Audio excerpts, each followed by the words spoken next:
संजय तिलक।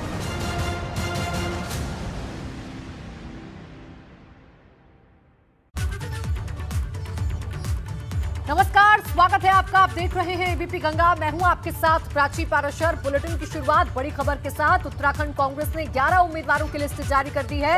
हरीश रावत रामनगर से लड़ेंगे चुनाव।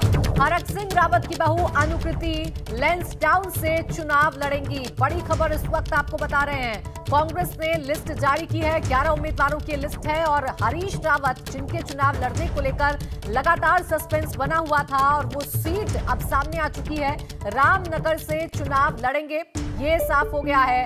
हरीश रावत रामनगर से चुनावी ताल ठोकने के लिए पूरी तरीके से तैयार हैं। इसके अलावा हरक सिंह रावत की बहू अनुकृति गोसाई को लैंसडाउन से टिकट मिला है। आपको याद दिला दें कि हरक सिंह रावत जब बीजेपी में थे तब वो इसी बात की मांग लगातार कर रहे थे कि उनकी बहू को लैंसडाउन से टिकट दिया जाए और अब कांग्रेस में जब वो शामिल हो गए हैं तो उन्हें टिकट मिल गया है।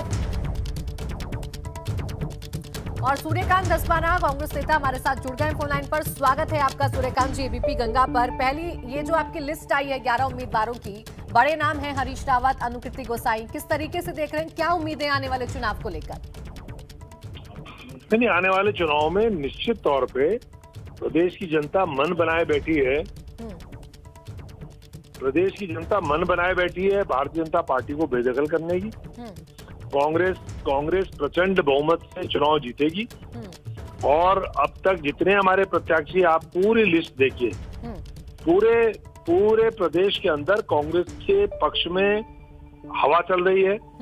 लोग परेशान हैं, महंगाई से त्राहिमाम कर रही जनता 14 तारीख का इंतजार कर रही है। प्रदेश का बेरोजगार नौजवान जो पिछले 4.5 साल से हतप्रभ था, आश्चर्यचकित था कि प्रधानमंत्री के आश्वासन के बाद, प्रचंड बहुमत देने के बाद जो 1.68% हमारा उत्तराखंड के अंदर बेरोजगारी दर था, वो 5 वर्षों में बीजेपी ने बढ़ा करके 22% कर दिया। राज्य की हमारी वो बहनें, जो प्रसूता बहनें जो हायर सेंटर के लिए रेफर होती थी, वो अपने इलाज के लिए पहुंच भी नहीं पाती थी। कई महिलाएं तो ऐसी हैं जिनका सड़क में बच्चा जन्म गया, जिनका अस्पताल के गेट में बच्चा हो गया और इलाज के अभाव में वो मर गई। तो पूरे राज्य की वो महिला वर्ग जो कष्ट के दौर से गुजर रही थी। और सबसे बड़ी बात, जो जनता जिस महिला के रसोई पर सर्जिकल स्ट्राइक करी, गैस का सिलेंडर जो 410 रुपए का हुआ करता था वो 1000 रुपए का कर दिया। दाल महंगी, चावल महंगा, आटा महंगा, सब्जी महंगी, त्राहिमाम महंगाई से कर रही जनता अब 14 तारीख का इंतजार कर रही है। और निश्चित समझिए कि राज्य में प्रचंड बहुमत की कांग्रेस की सरकार बनेगी और जनता को इस कष्ट से मुक्ति दिलाने का काम कांग्रेस की सरकार करेगी। धस्माना जी, जो दावा आप कर रहे हैं वही दावा बीजेपी भी कर रही है। कह रही है हमने जो प्रत्याशी उतारे हैं वो जमीन से जुड़े हुए प्रत्याशी हैं और वो भी ये दावा कर रही है कि उनके पक्ष में हवा चल रही है उत्तराखंड में। अच्छा, आप ये बताइए कि आपकी रसोई में गैस का सिलेंडर 410 में लग रहा है या 980 रुपए में लग रहा है? आप ये बताइए कि आप सरसों का तेल जो हमारे जमाने में 90 रुपए का खरीदती थी, वो 210 रुपए का खरीद रही है या 90 रुपए का मिल रहा है? आज राज्य के अंदर पेट्रोल और डीजल और पूरे देश के अंदर जिस प्रकार से 4.5 लाख करोड़ रुपए की लूट जनता की जेब से खून पसीने की कमाई का इस सरकार ने करी है, जनता कभी माफ नहीं करेगी। और बीजेपी क्या दावा करेगी? बीजेपी तो सरकार में है। अगर कोविड में 7,500 मौतें उत्तराखंड के अंदर हुई है, अगर लाखों लोग संक्रमित हुए हैं, रेमडेसिविर के बिना, ऑक्सीजन के बिना लोग तड़प के मरे हैं, तो उसमें कांग्रेस का क्या दोष है साहब? तो कांग्रेस के ऊपर कैसे आरोप लगा सकते हैं? आज पूरे प्रदेश के अंदर जिस स्थिति में, जिस हालात में आज ये प्रदेश की जनता ने 5 साल गुजारे हैं, आपको मैं दावे के साथ कह रहा हूं, जिस दिन नतीजे निकलेंगे 10 मार्च को, आप मेरे से दोबारा से मुझे जोड़ना और मैं आपको तब बताऊंगा जो मैं आज कह रहा था वो कितना सच साबित हुआ। बिल्कुल, देखिए धस्माना जी, 10 मार्च को भी आपसे बात करेंगे और जानेंगे कि किस तरीके के नतीजे रहे हैं। लेकिन फिलहाल सबसे बड़ा मुद्दा कांग्रेस के पास क्या है? कौन सा ऐसा बड़ा मुद्दा है जिस पर आपको लग रहा है कि जनता आपके साथ है और आपको ही 10 मार्च को जीत का सेहरा पहनाने वाली है? खून के आंसू बहाते हुई गरीब जनता, तड़पते हुए वो लोग जिनके घरों में कोई पूछने नहीं गया। मुख्यमंत्री पूरे कोविड काल में 4 दीवारी के अंदर कैद रहे और लोग तड़प के मरते रहे, बिना ऑक्सीजन के, बिना दवाई के, बिना इंजेक्शन के, बिना वेंटिलेटर और बिना आईसीयू के। वो नौजवान जो 5 साल तक इंतजार करता रहा कि आज भर्ती निकलेगी, कल भर्ती निकलेगी, हम कहीं नौकरी लगेंगे, वो बेरोजगार नौजवान, वो राज्य का किसान जिसने ये सोचा था कि प्रचंड बहुमत की सरकार बनाने के बाद हमारा कर्जा माफ होगा, कर्जा माफ तो हुआ नहीं, 21 किसानों ने आत्महत्या कर ली। हमें इसलिए विश्वास है कि ये तड़पती हुई जनता निश्चित तौर पे इस सरकार से मुक्ति चाहती है और कांग्रेस वापसी करेगी।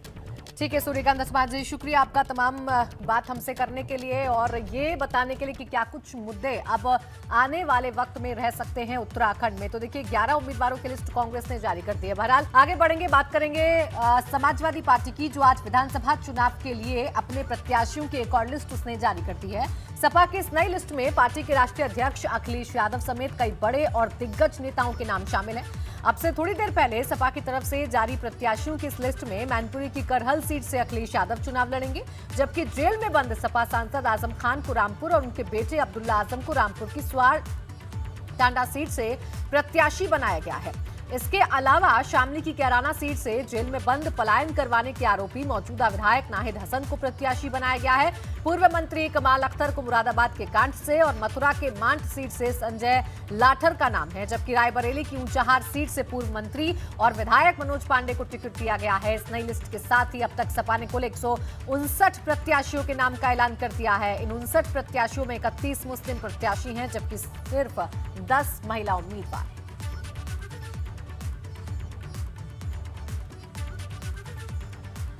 देखिए समाजवादी पार्टी ने अब अपनी लिस्ट जारी कर दी है और अब कुल मिलाकर 159 प्रत्याशियों की जो लिस्ट है वो समाजवादी पार्टी की सामने आ चुकी है। और इस लिस्ट के सामने आते ही अब सियासी घमासान जो है वो भी साफ तौर पर देखने को मिल रहा है।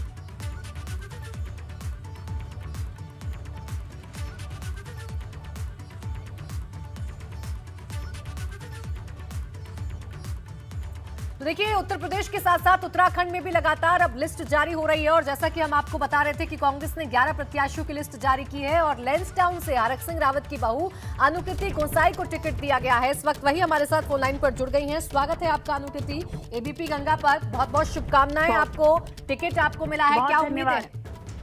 बहुत धन्यवाद आपका, एबीपी गंगा का मैं बहुत यहाँ पर धन्यवाद और आभार व्यक्त कर रही हूँ।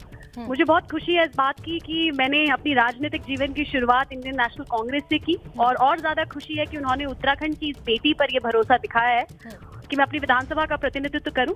और मैं भी ये पूरे विश्वास के साथ कह रही हूँ कि जरूर कांग्रेस पार्टी को मजबूत करने का काम मैं जरूर करूंगी और अपनी विधानसभा के अंदर जो मुद्दे हैं, जो 10 साल से जो निराशाजनक, जो 10 साल लैंसडाउन विधानसभा के अंदर हमारे लोगों ने, मेरे परिवार ने देखे हैं, लैंसडाउन परिवार ने देखे हैं, मैं कोशिश करूंगी कि उन 10 सालों को उन 10 सालों में जो काम नहीं हुए हैं और जो भी मुद्दे, जो विशेषकर अगर हमारे यहाँ रोजगार और स्वास्थ्य का जो विशेष मुद्दे हैं, उन पर मैं काम करने की कोशिश करूंगी। जी अनुकृति, आगे की रणनीति आपको क्या नजर आती है? किस तरीके से जिन मुद्दों का आप जिक्र कर रही हैं वो मुद्दे आप जनता के बीच में लेकर जाएंगे और उन्हें बताएंगे कि आप क्यों बेहतर हैं?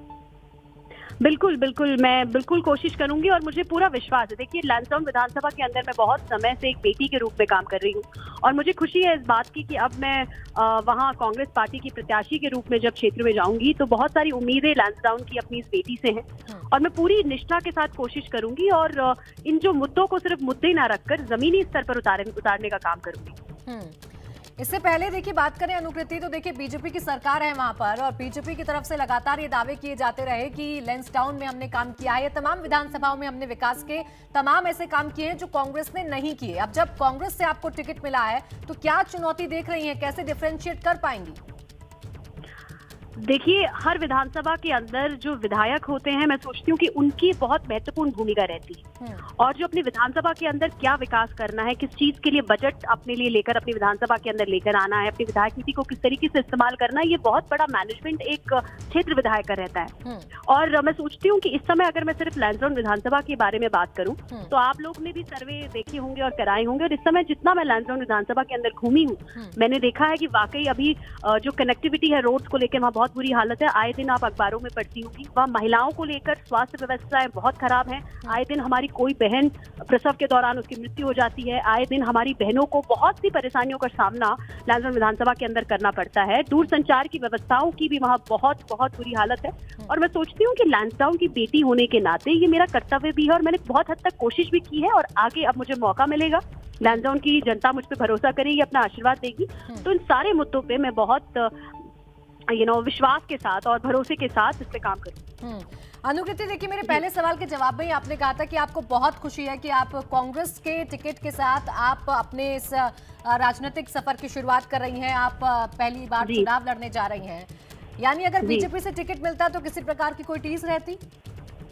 देखिए, मैंने कभी कोशिश नहीं करी, ना सोचा इस बारे में, और मैंने तो आपसे कहा कि मैं राजनीति में नहीं थी। मैं राजनीति जैसे जरूर पिताजी जरूर राजनीति का हिस्सा रहे हैं और भारतीय जनता पार्टी का भी हिस्सा रहे हैं, लेकिन मैंने पहली बार अपने राजनीतिक जीवन की शुरुआत की है। इससे पहले मैं कोई भी पॉलिटिकल पार्टी में नहीं थी।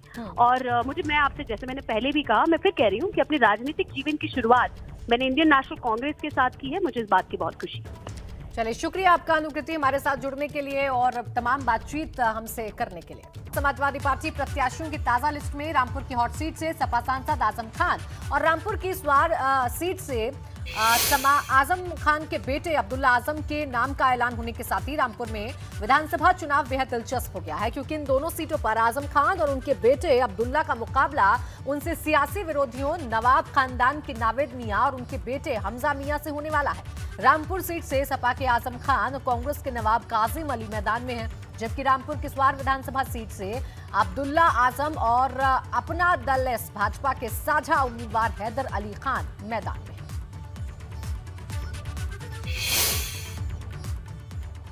वहीं सपा के तीसरी लिस्ट आते ही भाजपा हमलावर हो गई है। भाजपा ने नाहिद हसन, असलम अली जैसे दागी उम्मीदवारों को टिकट देने पर सवाल उठाए हैं। यूपी भाजपा ने ट्वीट कर लिखा है कि नाहिद हसन, असलम अली जैसे दागी उम्मीदवारों को टिकट देकर अखिलेश फिर से राज्य में दंगा कराने और तुष्टीकरण की राजनीति को हवा देना चाहते हैं। इस वजह से उनका पाकिस्तान प्रेम उछल उछल कर बाहर आ रहा है। यूपी सरकार के कानून मंत्री ब्रजेश पाठक ने कहा कि लिस्ट नई है लेकिन अपराधी वही हैं। उन्होंने कहा कि ये नई नहीं है, वही सपा है।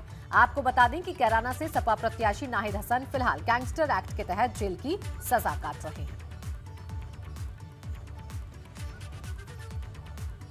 उत्तराखंड में लगातार बर्फबारी से पहाड़ी इलाकों में लोगों की जिंदगी मुश्किल होती जा रही है, तो वहीं दूसरी तरफ भारी बर्फबारी उत्तराखंड में आने वाले सैलानियों के लिए खुशखबरी बन रही है। आपके सामने पहाड़ी इलाकों की अलग अलग तस्वीरें हैं, जिनमें लगातार हो रही बर्फबारी से इलाके बर्फ की सफेद चादर में ढक चुके हैं। कई तस्वीरों में पहाड़ों पर घूमने आने वाले सैलानी मस्ती करते दिखाई दे रहे हैं, तो वहीं कई तस्वीरों में भारी बर्फबारी से चारों तरफ सन्नाटा और बर्फ ही बर्फ नजर आ रही है, तो स्थानीय लोगों के लिए मुश्किलें बढ़ रही हैं। और अब बात आज के कूच सवाल की। यूपी चुनाव से पहले जिन्ना पर सियासी घमासान थमने का नाम नहीं ले रहा। अखिलेश के पाकिस्तान वाले बयान पर भाजपा हमलावर है और इसी पर हमारा आज का कूच सवाल है। अखिलेश यादव के पाकिस्तान वाले बयान का यूपी चुनाव में कितना असर होगा? और आज के हमारे इस सवाल पर सैकड़ों दर्शकों ने कू ऐप पर अपनी राय दी। राम प्रकाश नाम के एक यूजर का कहना है कि वर्तमान समय में लोग काफी जागरूक हो गए हैं। शिक्षा, स्वास्थ्य, रोजगार, युवा, किसान, महिला से संबंधित समस्याओं का ही चुनाव पर असर होगा। इसी के साथ इस बुलेटिन में फिलहाल इतना।